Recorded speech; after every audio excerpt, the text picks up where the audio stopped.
Jadi setelah salam kita astaghfirullahaladzim, astaghfirullahaladzim, astaghfirullahaladzim, alladzi la ilaha illa huwal hayyul qayyum wa atubu ilaih. Dan istighfar ini juga merupakan kebiasaan mereka para aslafun saleh, para orang-orang saleh terdahulu.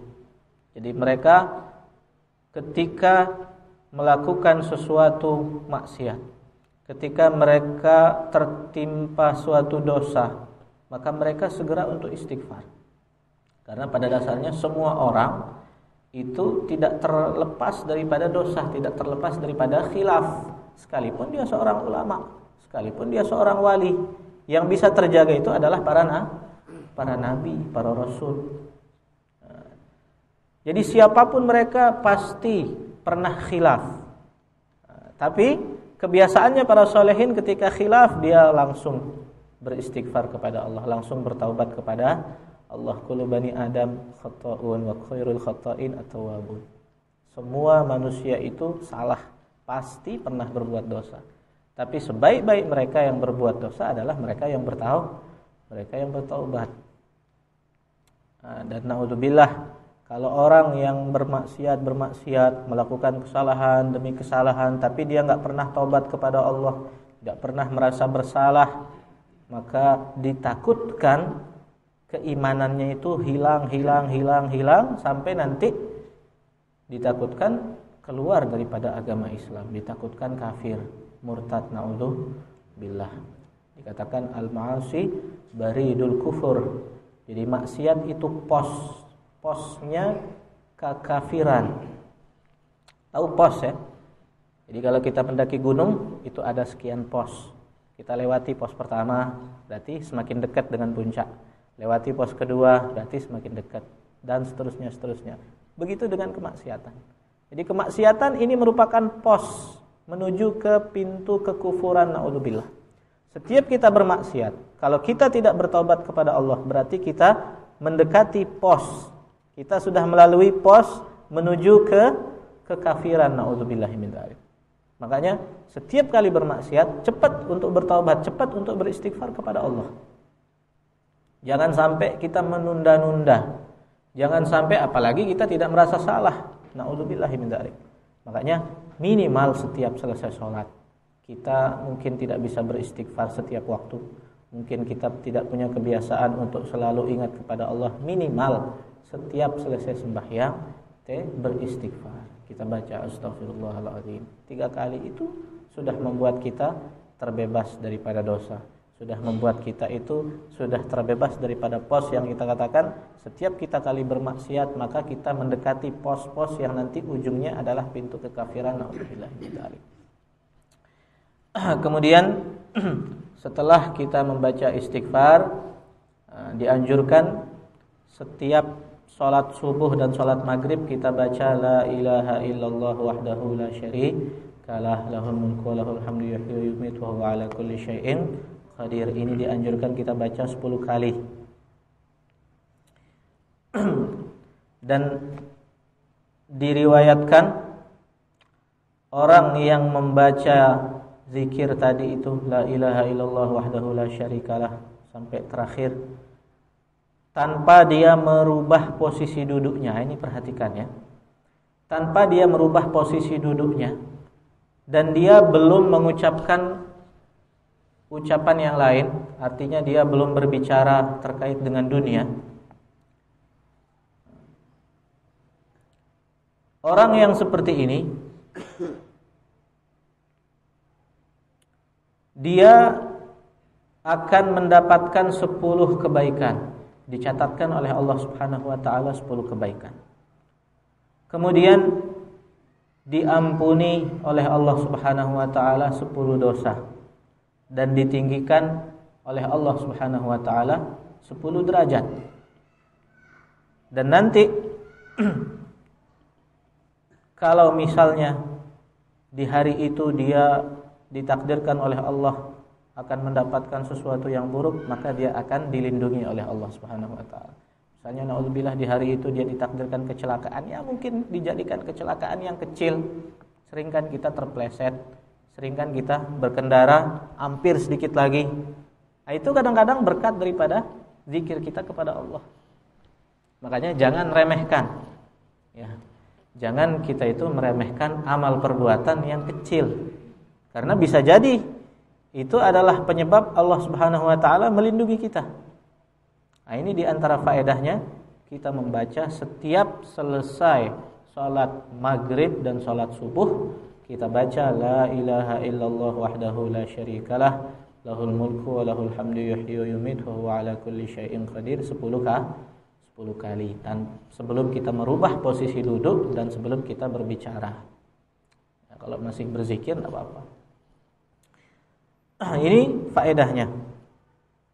Dan juga selain kita dilindungi dari hal-hal yang kita tidak inginkan, kita juga dilindungi daripada tipu daya syaitan.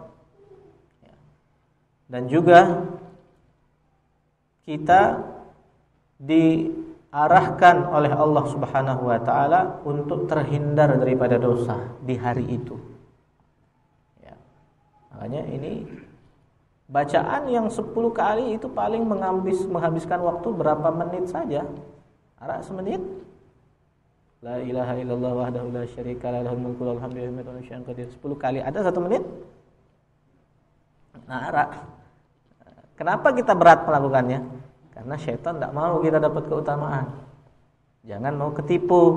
Ya, kita baca itu hanya 1 menit mungkin paling lama. Selambat-lambatnya orang ya 2 menit lah. Kita baca itu tapi dapat keutamaan yang luar biasa. Dan syaitan tidak mau kita dapat itu. Nah ini kita istiqomahkan. Kemudian di antara yang dianjurkan setelah sholat kita baca Allahumma ajirni minan nar. Nah, ini banyak riwayat. Idza shallaita subha faqul qabla an tatakallama Allahumma ajirni minan nar fa innaka in mutta min yaumika dzalik kataballahu azza wa jalla laka jiwaran minan nar. Jadi kalau orang yang dia itu membaca Allahumma ajirni minan nar, maka dia ditakdirkan oleh Allah meninggal di hari itu. Maka oleh Allah akan dituliskan dia kebebasan daripada api neraka. Dikatakan juga dalam riwayat yang lain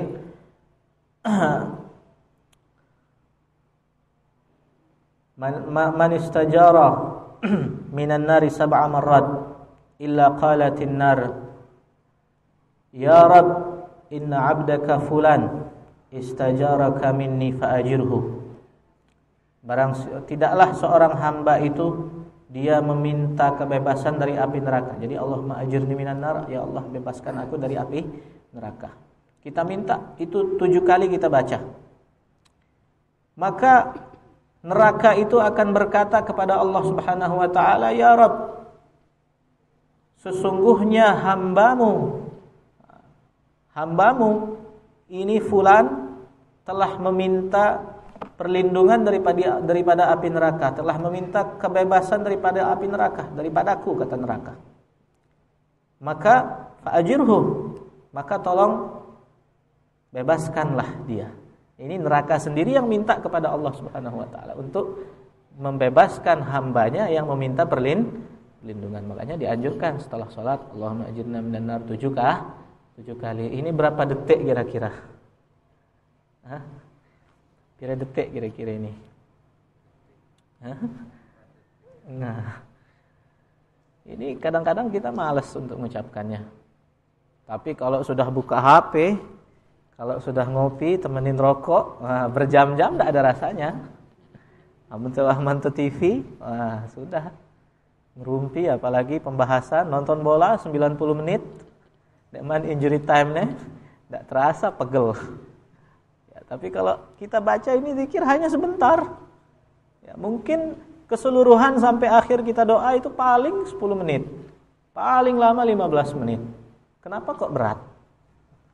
Padahal kalau kita hitung-hitung ya ringan.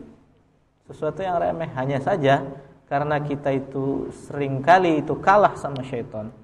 Seringkali kita terperangkap oleh jebakan syaitan, akhirnya terasa berat. Akhirnya diremehkan. Akhirnya dianggap sesuatu yang sepele. Padahal itu adalah kebutuhan kita. Padahal kebaikannya itu kembali kepada kita. Malah kita melakukan hal-hal yang tidak ada faedah, bahkan naudzubillah menjadi ladang tabungan dosa buat kita dengan mudah untuk melakukannya. Kita dengan nikmatnya kita mengomongkan orang lain.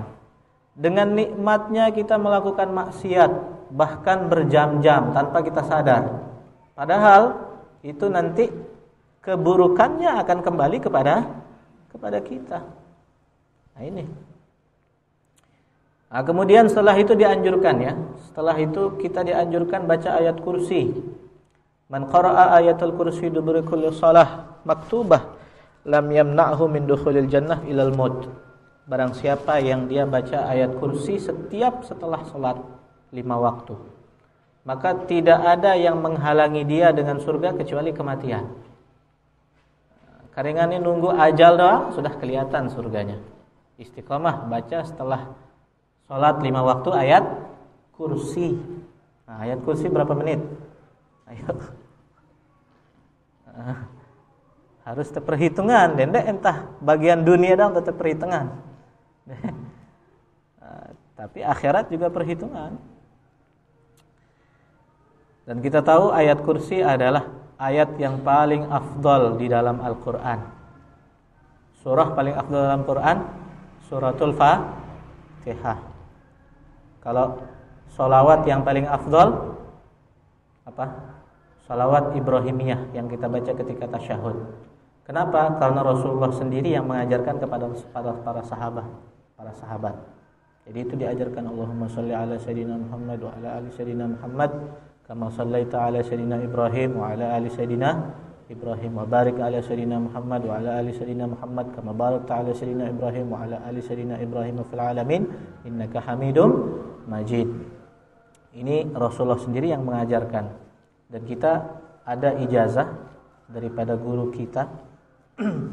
Ini baca sholawat tadi, sholawat Ibrahimiyah ini 1000 kali malam Jumat. Bisa? Baca 1000 kali malam Jumat dalam keadaan berwudu, dalam keadaan suci ya. Maka nanti kalau kita istiqomah baca setiap malam Jumat, insyaallah nanti kita akan bermimpi Rasulullah sallallahu alaihi wasallam. Mau ketemu Rasulullah dalam mimpi? Hah? Mele pendek. Pendek entah mele-mele doang lego ada. Jadi amalkan ya. Amalkan. Baru setelah itu kita baca subhanallah 33 kali, kita baca alhamdulillah 33 kali. Jadi setelah Allahumma antas salam itu ya, Allahumma antas salam minkas salam laka ya'udus salam fa inna rabbana bis salam fa innal jannata salam wa rabbana wa ta'ala ta'ala jalal ikram. Allahumma la mani'a lima a'taita la mu'ti lima mana'ta la radda lima qadaita wa la yanfa'u dzal jadd minkal jadd. Baru kita baca ilahi rabbi anta maulana subhanallah, kita baca subhanallah 33 kali. Katakan man sabbahallahu fi dubri kulli shalah salasah wa salasin wa hamidallah salasan wa salasin wa kabbarallah salasan wa salasin wa qala tamamal mi'ah la ilaha illallah wahdahu la syarika lah lahul mulku wa lahul hamdu wa huwa ala kulli syai'in qadir ghufirat khatayahu wa in kanat mislu zubadil bahar.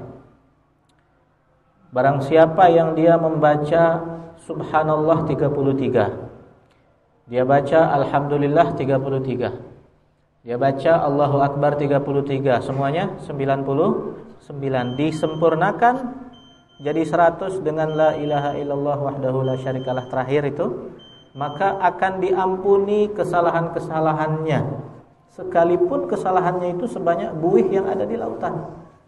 Pire luwih buih lek lautan. Arak dengan bung hiteng. Lek pesisi Tanjung Karang doang hiteng coba. Nah, sekalipun dosa kita sebanyak itu diampuni oleh Allah kalau kita baca ini. Tapi kadang-kadang ini masalahnya berat. Jadi assalamualaikum warahmatullahi, wah kabur. Nah ini coba kita bertahan lah ya. Bertahan 5 menit, 10 menit, 15 menit paling mentok. Habis itu sholat 2 rakaat kita baru selesai. Menunjukkan apa? Menunjukkan kita butuh kepada Allah Subhanahu wa taala. Ya. Kita minta mudah-mudahan Kita dijadikan orang-orang yang ahli zikir kepada Allah Subhanahu wa taala. Kita dijadikan orang yang istiqomah, betah berada di masjid, betah di dalam berzikir mengingat kepada Allah Subhanahu wa taala, khususnya di waktu-waktu yang dianjurkan, khususnya setiap selesai sholat 5 waktu. Kita dijadikan oleh Allah Subhanahu wa taala orang yang selalu mendapatkan takbiratul ihram imam, selalu tepat waktu di dalam sholat, tidak terlambat di dalam sholat 5 waktu. Ketika mendengarkan azan, kita dijadikan orang-orang yang segera untuk menikmati panggilan daripada Allah Subhanahu wa taala. Kita mendapatkan keutamaan-keutamaan yang dijanjikan oleh Allah Subhanahu wa taala. Al-Fatihah. Anallahu yaftah alaina futuhal arifin wa 'allimna min ladunka ilman faqihna fid din wa 'allimna ta'wil.